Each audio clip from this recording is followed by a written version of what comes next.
The stories, scenarios, and conversations shared on Work Comp Over Wine are for educational and entertainment purposes only. All identifying details have been changed to protect the privacy of individuals, employers, providers, and organizations. Any resemblance to real people or cases is purely coincidental. Nothing discussed in this podcast should be taken as legal, medical, or professional advice. We're here to share experiences, insights, and a little wine-fueled wisdom, responsibly and anonymously. Hi, Sarah.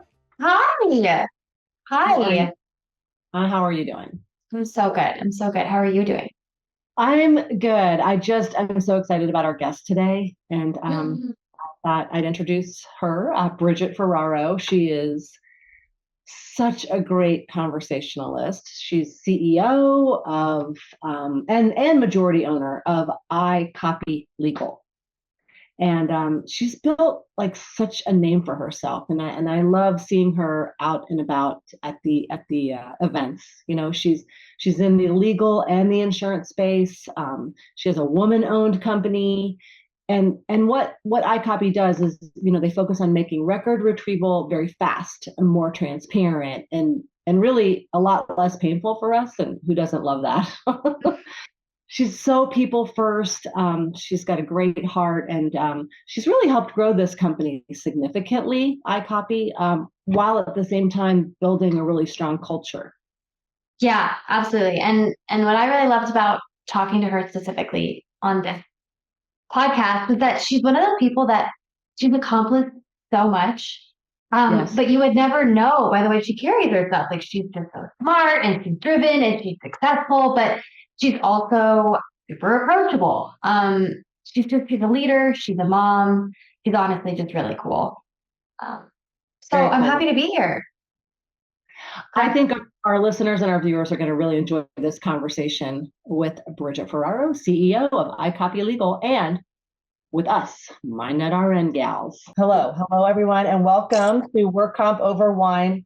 Wait a minute, my glass is empty. But we usually start with what we're pouring, Bridgette, because we're going to pour out thoughts and we're going to pour out ideas. So we like to start with what we're pouring into our glass. And for some people, it's wine, and some people it's not. And everything is acceptable on Work Comp Over Wine. But I'm having a New Zealand Sauvignon Blanc because it's crispy and it's the middle of the day. And that's what I drink in the middle of the day. I love that. That's amazing. I'm having mango grapefruit sparkling water. So It is my current obsession. I've been like really on the hunt for a sparkling water that I love. And so I've been doing like a tasting thing across all the different brands. So I don't know if this is the like forever one, but it's pretty good. It's middle of the road. It's the middle of the road, sparkling water. Yeah. You probably had Sarah at mango though. Yeah, I'll drink anything mango. Okay, I really want to get up and go to my pantry right now. I found this like mango puree thing that comes in a bottle so that I can make mango smooth. I like love making special drinks at home. It really cuts down on my drive-through coffee expenses, especially because I have 3 little girls who once upon a time could like get away with them being in the backseat, and I could just get mommy a special drink and it'd be fine. No longer. If I get a drink and they're in the car, everyone gets a drink. So this puree thing, I'll send you a picture, is amazing for making mango smoothies. Oh, good. I want that. Yes, I too have 2 small girls, and they just want the fancy things now. Uh-huh. And yeah. I was like, why do they know there are cake pops at Starbucks? Why? They didn't have that when my kiddos were little. They would get special milk, which was like the vanilla hot milk. That was it. That was all Starbucks had. They do. We have, in Colorado, we have a place called Ziggy's that has like kids steamers. And I love that one because they have kid sizes and kid prices. So I'm paying like $3 for a vanilla steamer or the caramel steamer my 6-year-old is obsessed with. So start them young. Yes. What are you drinking, Sarah? I love that. So I am going classic Diet Coke in my wine glass. It's my latest go-to. It makes me feel fancy. Love it. So cheers, everybody. Cheers. Thank you, everybody. And today we are talking with Bridgette, and we are I was excited to have Bridgette come on because we're going to be talking about leadership. We're going to be talking about AI. We're going to be talking about growth. Before we get started, Bridgette, Sarah and I were just saying to each other before you popped on about how growth is so tiring. It's exhausting. Growth just makes you tired. Exhausted. Yeah. And we do want to talk with you about, your growth with what you've done with the company that you're with now. But if we could start by just saying, how did you come to have a relationship with work comp in general? And then we'll get specific to what you do. Yeah, so I fell into the insurance industry as a whole. So I was running a nonprofit, and I had met a gal through a nonprofit networking group who actually worked for a national organization in records retrieval that ended up getting bought by Ontellis a lifetime ago, who's now since had their acquisition with Donovan. But she came into iCopy for business development and growth. And I'm a growth strategist at my core. So I'm one of those weird humans that like growth really excites me. And if we're not moving at a certain pace of growth, I'm actually like itching for more. Okay. I'm a military kid, so part of me like attributes like if there's not some level of change, I am seeking it out. And I took iCopy on a contract, but iCopy actually started with a focus on GL and auto and asbestos cases way back in the day. They were founded in 2008. And we really started breaking into the work comp world. We were working with in-house counsel for a carrier, started on the GL and auto side, and then moved into the work comp side. So we didn't really seek it out. It kind of came to us in about 2023. Nice. Fell in your lap. That's nice. Yeah. Huh.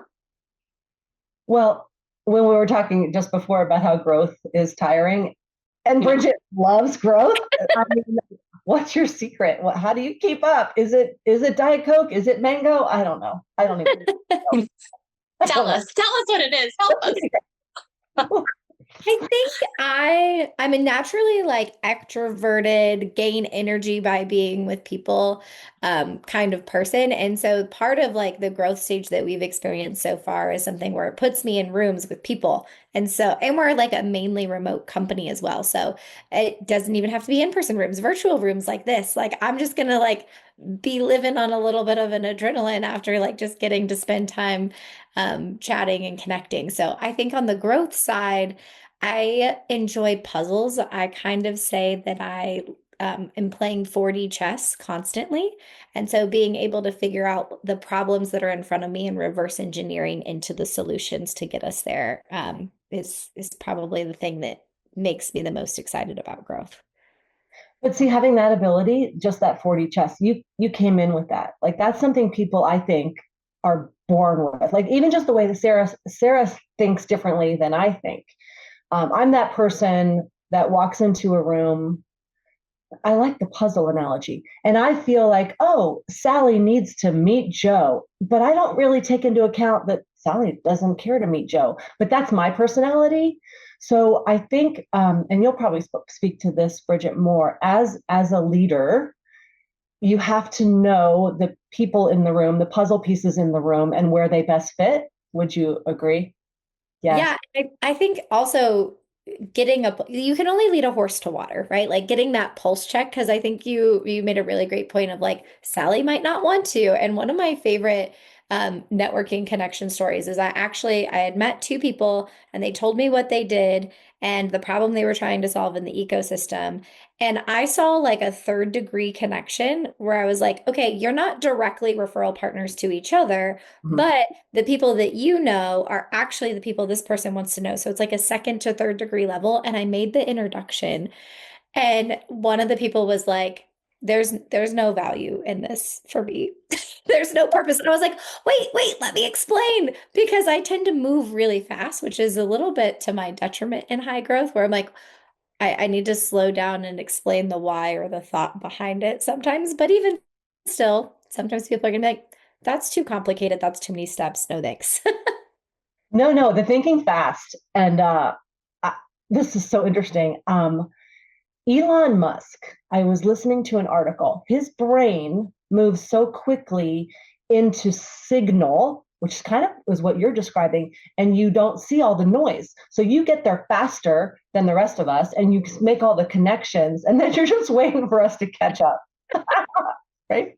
Sometimes I feel like I have to put like a little bit of a buffer, and it's so funny because when I'm very like, I don't know, animated and can be long-winded and chatty when I'm verbally processing, but I get so many emails when I'm typing or sending what we use Click, which is similar to Slack internally, and emails. It's like I can be really abrupt almost, but I'm like, if you know me, if you've spent any time chatting with me, you'll know that I'm actually like really chatty and fluffy, but I just am like super, super fast in writing, I guess. And even text messages, people are like, we need a translator.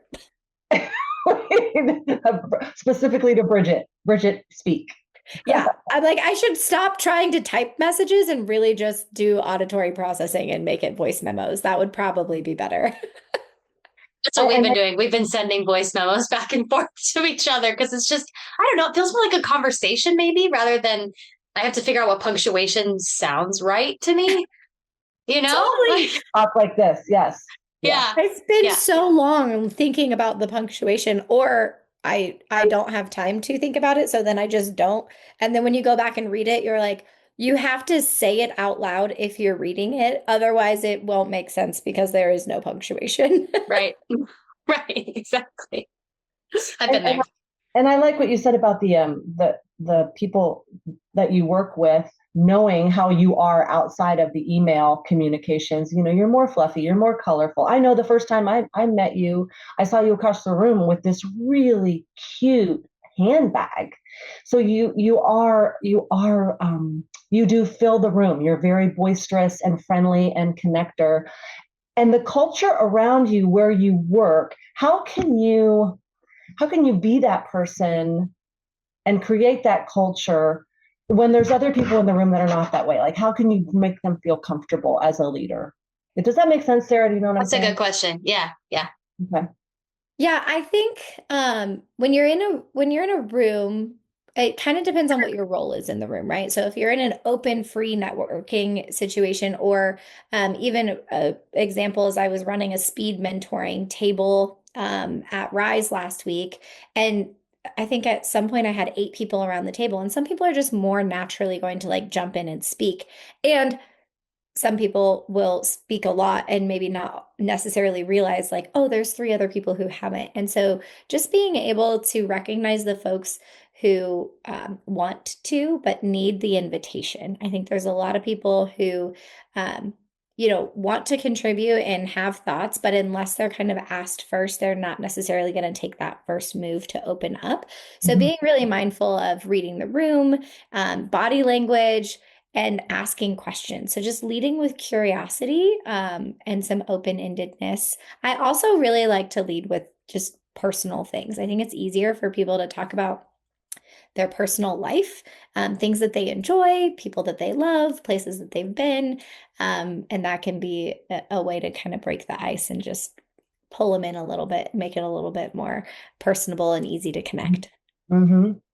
Thank you for that. I mean, I agree with it. I think if you find a commonality among conversation that is more personal, then that kind of gets you to the next level of the business connection, would you say? Yeah. And I honestly, it's so funny. I've had a few people throughout my career who we've gotten to the point where they sit me down and they're like, we're not working together.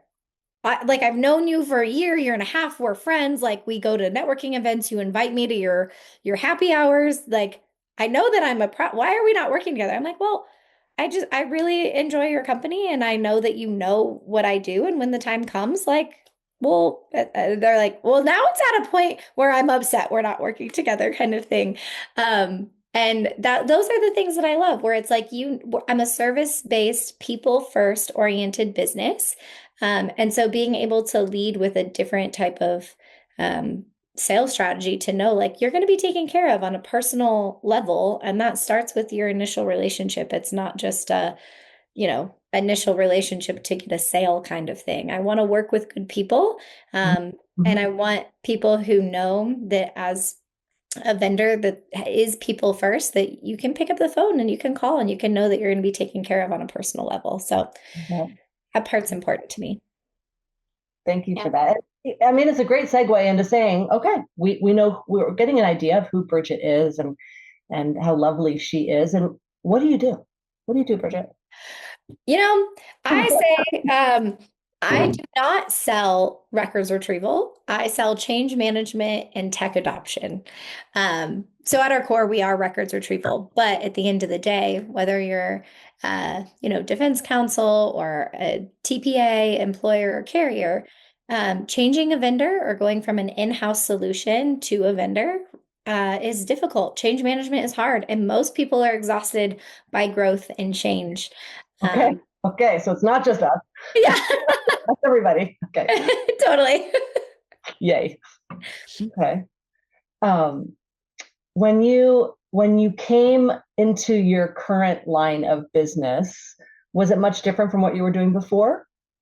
Yeah, I was actually working for a nonprofit that threw parties for kids that were critically and chronically ill in hospitals. So we partnered with child life specialists, and I helped develop a curriculum where every month of the year had a different theme. So, New Year's, Valentine's Day, March was St. Patrick's Day, but if there was a month that didn't have a holiday theme, we kind of made up our own. So we would also have superheroes and princesses, and would bring in costume characters and created individual kits and threw parties. And so I was on the nonprofit side of things right before I came to iCopy.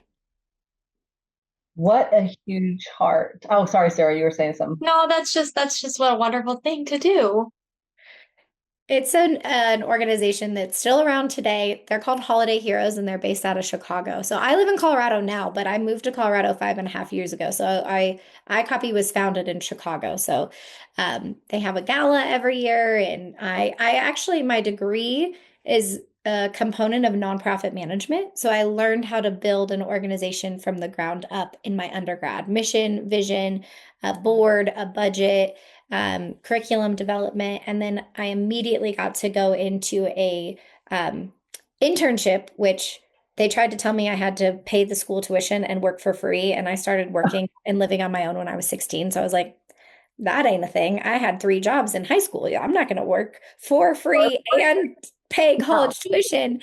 So I was super blessed to find a funeral home that did grief therapy for children and parents. And they were amazing mission, but had been operating for like 8 years without a true mission and vision and budget and working board. So I came in and helped establish that, and then built their curriculum for the 2-year-olds through 12-year-olds. And that was my first really example in helping take something that's already in existence and scale and grow. And doing it on the nonprofit side, you're always on a shoestring budget. And on the for-profit side, a lot of people will spend all the money up till the end of the year so they get more money in their budget next year, but aren't always great at people and culture and mission and vision. And so I love having something that I'm the majority owner of and get to help blend those worlds together. Wow. There was one sentence in there that I think you don't hear very often, and it was, I was blessed to find a funeral home. And I just kind of got stuck on it. But I think that describes your energy and your outlook. You find blessings where other people would not. And as that leader, and you bring that to your people first company, what does it look like day to day when you bring yourself into your day-to-day life? What does a typical day look like for you? I have been living in a season that feels very not typical. So I've been on the road a lot the last 3 months or so. So when I have 2 to 4 days out of the week where I'm on the road at a conference or speaking or something like that, that looks a little bit different. But when I'm home, this is my home office, I am often up and starting working by like 7:30 after at least 2 of the 3 kids have come to like dogpile me in the morning, which is just the best thing to wake up to. Yeah. And sometimes I'm like, oh, I was really hoping for 30 more minutes. But it's going to be interesting when I get in the life stage that I actually have to use an alarm. Like, I don't know that happens very often. No. Yeah. Ever. Yeah. So yeah, I have a bunch of meetings on a regular basis. I vary between like 8 to my largest day so far. I had 17 meetings in a 9-hour day, which was insane. Do not recommend. Um, but we're doing internal meetings throughout the organization, and we're at a season and phase where I try to go to as many of those as possible with the growth stage that we're in across the departments. So a little meeting heavy and also working on relationships. And then I'm still rather large component of our sales force and sales team. So some of those meetings are just diagnostic and understanding what people's needs are, potentially closing or doing onboardings. And then I'm usually done by 5:30, and I love to cook. So when I'm home, I'm like, I want to do from scratch. Sometimes I don't have time to really watch TV, but I feel like if I did, the thing I would want to watch are the shows where they just get a basket of random ingredients and you have to figure out what you make up. That is what I like to do and play with in just my pantry and fridge on a regular basis. Yes. Oh my gosh. What a blessed life you have. It's so full, and yet you're addressing work and family, and you're at home when you can be home, and you're truly in your space when you're there. It just seemed very balanced. I feel like work-life balance, it's so funny. For a long time that was like this like keynote, right? Work-life balance. And I was like, Yeah. for most women, I think we touched on this a little bit in Colorado, but I'm like, balance feels um unachievable because I live my life in like these sprints almost, where it's like, okay, I know that for this period of time, work is going to take a little bit more energy and effort. And then I can shift my focus, and it might be family, it might be a hobby, or, something that somebody else in my circle needs me to draw attention to. So I've been really focused on the travel, and then the days I'm home, try to make sure I have those little things of joy and I don't get sucked into 14 hours of just working and being in here. But I'm about to take an entire 2 weeks off and a little travel sabbatical. Yay! Good. Anybody who travels a lot, I'm like, if you need tips on how to like figure out how to carve it out, you just have to pick a date, pick a time, work your team up to it. I'm like, I'm going to shut my laptop. I'm highly considering just being like, text other people, and I'm going to put my phone away. I don't know if I can. I might start twitching or itching, but I'm going to try. Well, right. Because we're all addicted to the dopamine hit of texting and having an electronic device in our hand. And yet, when we turn it off, as I hope that you will, you can become more grounded. You can become, I believe, more centered, and start to hear the messaging of, okay, well, where do I go next? Because if I'm always in it, I can't necessarily see the forest for the trees. But taking that step away, I advocate 100% for that. Okay, you said grounding. Do you do grounding on a regular basis? I do. And I'll tell you, thank you for asking. I notice it with my grandchildren quite a bit, that when we're out and doing, barefoot in the grass, under trees, at the beach, when we have our bare feet on the earth, it helps to slow the pace down. It brings things into a more focused awareness. And that happens sometimes accidentally. So I try to practice that purposefully, but I welcome it accidentally too. Yeah. Oh, that's awesome. It's been something I've been meaning to carve out more time for. I actually got a grounding pillowcase. It sounds so crunchy. Colorado's rubbing off. No, I love it. Tell me more. Crunchy. It's got the I can't remember what the material is that's kind of woven throughout the pillowcase, but then essentially it's got the cord on the pillowcase that goes into the grounding unit, because we're constantly, living in kind of this charged battery, right? Our Wi-Fi signals, the electrical, and so it brings that current to the grounding current, and then I sleep so well. I don't know if at some point after washing the pillowcase it loses some of its steam or something. I'm like, I'm gonna have to get another one because I sleep so well at night.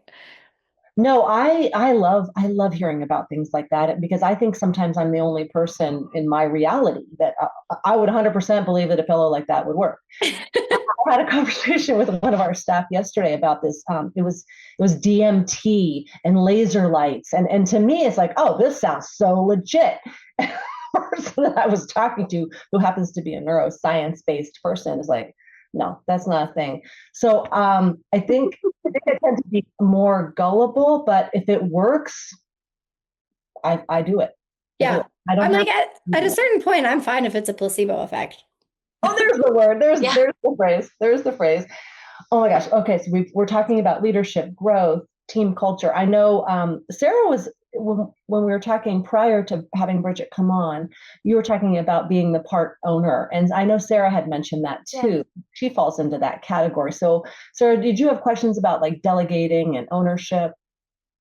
I'm mostly just curious about how you, like, since you're going on vacation, which is so exciting, how you put create a team that you have trust in to do everything while you're gone. I think that's a big part that I have trouble walking away from. I love my team. I think they're wonderful, but I think sometimes I'm like, oh, I just want to see if they're doing it how I would do it. You know what I mean? So I'm wondering how you created that, I guess.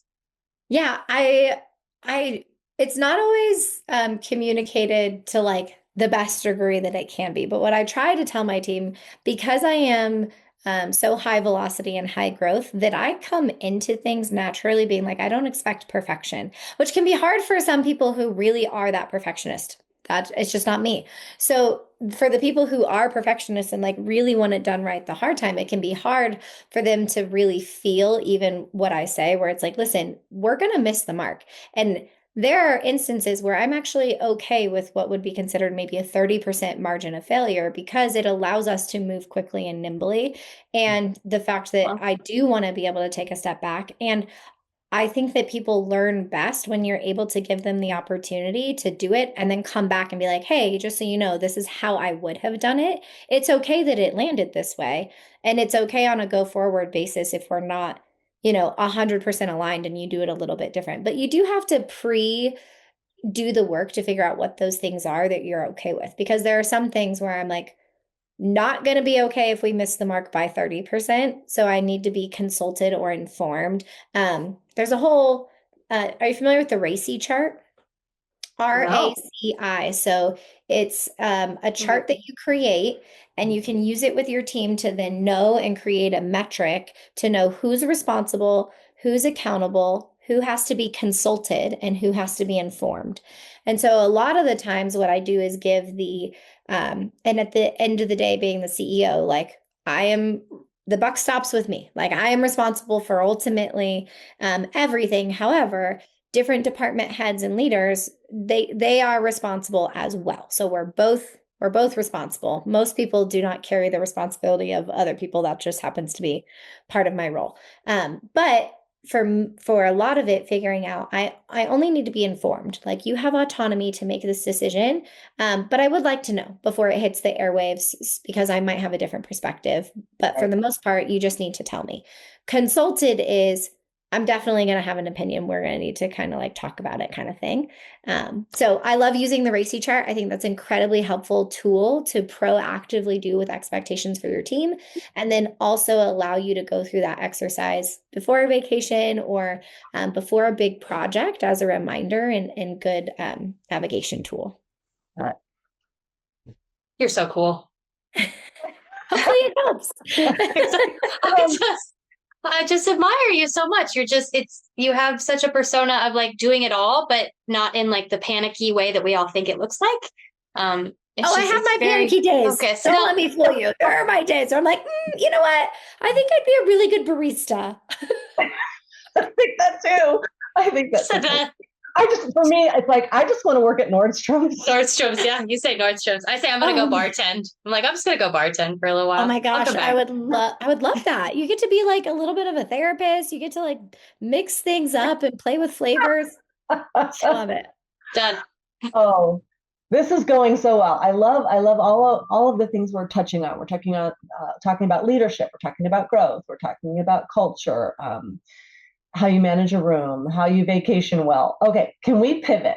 Because I know another expert line that Bridgette can speak to is the AI and the tech. In the beginning, I wanted to get the phrase right. Did you say managing tech, or did you say? How did you? Tech adoption. Tech adoption. There's so much everywhere you turn. So much conversation about AI and tech. Are you seeing anything like really specific in your space? about that. Yeah. Oh, such a great question. I mean, are you guys fatigued by AI yet? I mean, I love grok. I'm not gonna lie. And I've turned grok into a verb. I Yeah. say I'm grokking that. Totally. Grok. I love that. I'm grokking that. That's amazing. Um, So, yeah, so interestingly, iCopy had really been put in the category as a legal tech company, which we are, but we were continuing to grow and position ourselves actually as an insure tech company, right? So if you're an insure tech company, then it also touches on legal. But if you're a legal tech company, you're not necessarily also an insure tech company. And okay. so one of the big things that I see in general, not only at the law firm level, but also the carrier level, employers, TPAs, um, we have this like diagnostic and discovery phase, right? So there's this what's out there. We know we have a problem. What are the solutions that can solve our problem? So we're going through discovery. And then we have a purchasing decision to make. And then once we've made the purchasing decision, there's an entire phase of onboarding. So once you've onboarded and you're actually have the tool installed, that is a phase in and of itself. And then you have adoption. And so what I see in the space is that people don't really think about it in phases, and they just think about a problem and a solution. And now you've got technology, and that it can, you just install it and here you go. And there's not really key people, and it depends on the organization. Some organizations are doing this really well with having multiple layers of people within a tech team, an IT department, or a vendor team, or an ops team. But a lot of times it takes kind of three of those moving together, depending upon how large of an organization is, to ensure that you have really, really good adoption. So I think the number one thing that I see that we need to get better at is making sure that tools are being used, because I think there's a lot of time and money wasted on tools, and then they're not being used through the ranks or through an organization, and there's opportunity lost. I agree with you, and specifically for our space with workers' compensation case management, there are large charting systems that have been in existence since the beginning of time, and now they can't easily adopt AI because when you talk about spending money and integrating that tech into a system that's not wasn't created for that. It was created before AI even existed. Money is being thrown at it and it's not going anywhere. So it's almost better if you start fresh. Just get a brand new system. Brand new system. Yeah. Sometimes that's why I love being a part of change management conversations, because I'm like, if you're going to change one piece of it, now is for anybody that is analyzing one piece of your ecosystem, it is the time to look at the holistic ecosystem. And then there's a cost benefit analysis to be done on ripping off the Band-Aid, and potentially doing an overhaul, or just being methodical about making a conscious decision and choice to not do that and create a tranched plan. And I think that's a need for a lot of organizations, as a person who takes the time, and it's a part of their responsibility to say, we're going to analyze this once a year. We're going to do a survey. We're going to ask people's opinion. We're going to see what's in use. We're going to see what it costs. Because the other thing that's interesting about tech is that depending upon how you pay for your solution, if it's data driven, which is correlated to storage, you can start to see that you buy a solution, but your cost goes up. And a really easy thing to point to or have people look at is your data and storage retention. So an organization, if they don't have a really good purge policy and it's not being monitored, then you can easily see year over year, within 5 years, your costs are just going up, and maybe people are just like, oh, this is just what we do. This is what we pay. But actually, if you have a process in place in the beginning to properly purge, you don't have to keep paying to store things. Or you can do some creative things to make it so you're not paying for it on the cloud. What a great tip. And I think people don't think that one through. So let's I don't. I feel like I consistently pay more for the cloud. I'm like, as we're talking, I'm like, I should probably go edit that. I mean, even on a personal level, think about like when you get the notification that your phone is out of storage because we don't take the time to delete your photos. Like it's just super easy to get in the habit. And sometimes, like, yeah, okay, I'm making the conscious choice that I pay an extra 99 cents a month because I don't want to manage cutting out some photos from my phone. But from an institution and organization standpoint, as long as someone is looking at it, analyzing it, and then making the conscious decision, then you don't necessarily have like cost creep. It's creep. And you know, when you talk about people being in charge of certain, some of the companies we work with are very small. You know, they don't have the body to put in front of the problem. Do you have any tips for smaller businesses and how they can better manage the adoption of tech and still have the growth that they're wanting? Yeah, I would say I love small organizations. So anybody who's, under 2 million, even 5 million, and has a desire to integrate, but doesn't, have the bandwidth to put a full-time person, I would say fractional support can really be worth the bang for the buck. But making sure as a small organization that is interested in growing, that you're taking time for some sort of annual retreat. And no matter who your leadership is, I lived for a long time as a bit of a lone wolf. And so if you feel lonely at the top and it feels like it's only you and you don't have someone to bounce it off of, highly recommend getting, mentor, advisor, someone that you can just kind of dump on and be like, here's my ideas, and I don't know where to start. Because sometimes you just need to process and say, I don't know the best next step. I see the problem.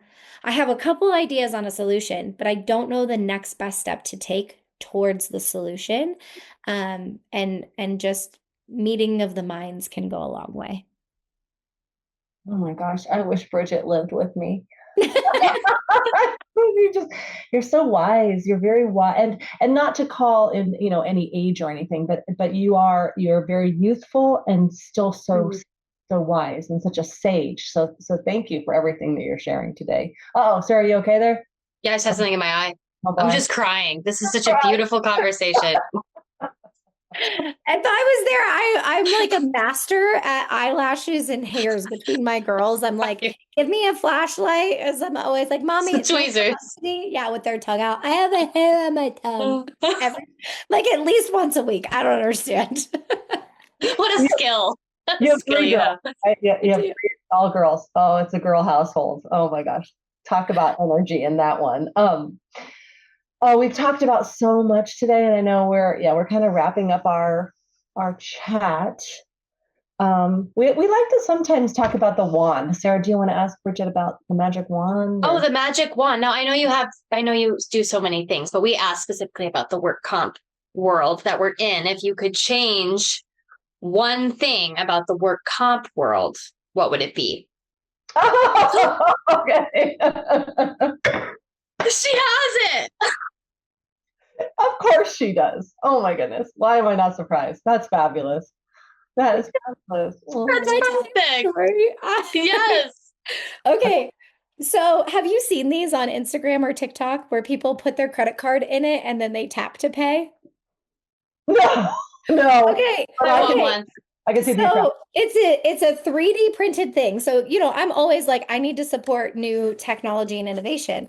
So 3D printed, and then you put your card in it. Well, I saw it and was like, that's so fun, because I want to like be the pixie person that's like floating around and making people smile and bring them joy. Mm-hmm. And so what I did when I was at the Rise conference last week, I made an NFT card, and when you tap someone's phone, it takes them to my LinkedIn page. So now it's my like connection wand. And you said magic wand, and I was like, first of all, I have a wand. And second of all, I need people to know, when you start to see this in some way used with LinkedIn connections, you saw it here first. You're the trendsetter right there. You're the trendsetter. Yep, that's it. That's my magic. It's my current magic wand. I'm always like trying to find ways to like stick on the networking side. So, oh my gosh, thank you for asking about a magic wand. That made me so happy. What a great segment. That's perfect. Perfect. Yeah. If I had one to wave for work comp, I think the number one thing is really just having more opportunity for people and organizations to have time. The hardest thing is like you've got a day job, you don't have the manpower to focus on adoption and truly making sure that the organization can onboard to new things. So giving people the time and resources so that they can do it right the first time. Oh, I like that wonderful. a lot. Me too. I do too. Amazing. This has Thank you been guys for wonderful. having me. This was so much fun. Thank you, Bridget. Was there anything else we didn't cover that you ended it great with the wand. I don't know how you can top that. So. Anything else? Honestly, I am just so thrilled to be able to chit chat. This is how it's only like 10 a.m. here. And so I started my day with you guys, and this was great. I'm just giving me the energy for the rest of it. Wonderful. Oh, we're happy I to love hear. that. Thank you, Bridget. Okay, well, I guess we'll close here then, ladies. Sarah will do the end outro when we record later about all of your contact information. And yeah, thank you again. Such All a the things. Thanks for having me. Hey, enjoy the rest of your day. You too. Bye. Bye. Wow. What, Sarah, what I loved most about this conversation, it was a reminder for me that some of the most successful people in our industry, in the work comp world, are also some of the most genuine, right? Mm-hmm. Yeah. Bridget shared so much of her wisdom and about leadership, growth, innovation, building a business. She doesn't lose sight of the people that are behind it all. Does that make sense? Yes, absolutely.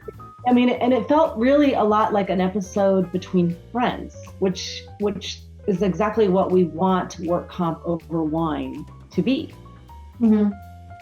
Yeah, absolutely. And supporting other people in our industry, right? I mean, people supporting people, that's what we want to do. So if you liked today's episode, as always, come back for more, subscribe, leave us a review, share it with your friends.